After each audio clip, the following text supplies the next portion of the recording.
సంపదకి అహంకారం తోడైతే అన్ని దుర్గుణాలు వరుసగా ఉత్పన్నమవుతాయి. వాటి ఫలితం మనిషి నాశనమే.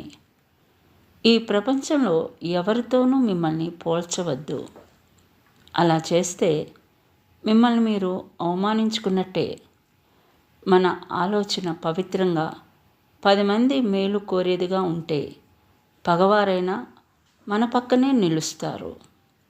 ఏదో ఒకరోజు తెగిపోతుందని తెలిసి కూడా తెంచుకోలేనంతగా బంధాలను పెంచుకోవడమే మనిషికి ఉండే పెద్ద బలహీనత.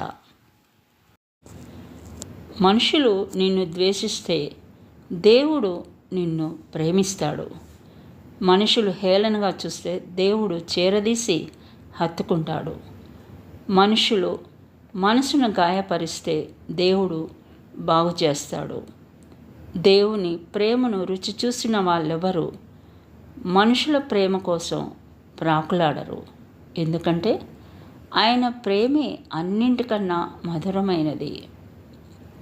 ఈ రోజుల్లో తీగా ఉంటే నమిలి మింగేస్తారు, చేదుగా ఉంటే ఊసేస్తారు. అందుకే ఉప్పులా ఉండు, ఎంతవరకు అవసరమో అంతవరకే వాడుకుంటారు. పెదాలు నవ్వితే చాలదు, కళ్ళు కూడా నవ్వాలి. మనసులో ఉన్న ప్రశాంతత అయినా అశాంతి అయినా కనిపించేది కళ్ళలోనే. ధర్మంగా ఏదైనా సంపాదించు, అది నిన్ను ఎప్పుడు దైవంలా కాపాడుతుంది. అధర్మంగా ఎంతైనా సంపాదించు, అది నిన్ను ఎప్పటికైనా నాశనం చేస్తుంది. మనం దూరమైతే ఎదుటివారికి మన విలువ తెలుస్తుంది అనుకుంటాం. కానీ ఈ రోజుల్లో దూరమైతే ఇంకొకరికి దగ్గర అవుతారు అనేది నిజం. నువ్వు కాకపోతే ఇంకొకరు అనే విలువలు లేని సమాజంలో బతుకుతున్నాం. ఒక చిరునవ్వు ఎందరినో మిత్రులను చేస్తుంది. క్షణికమైన కోపం ఎందరినో శత్రువును చేస్తుంది.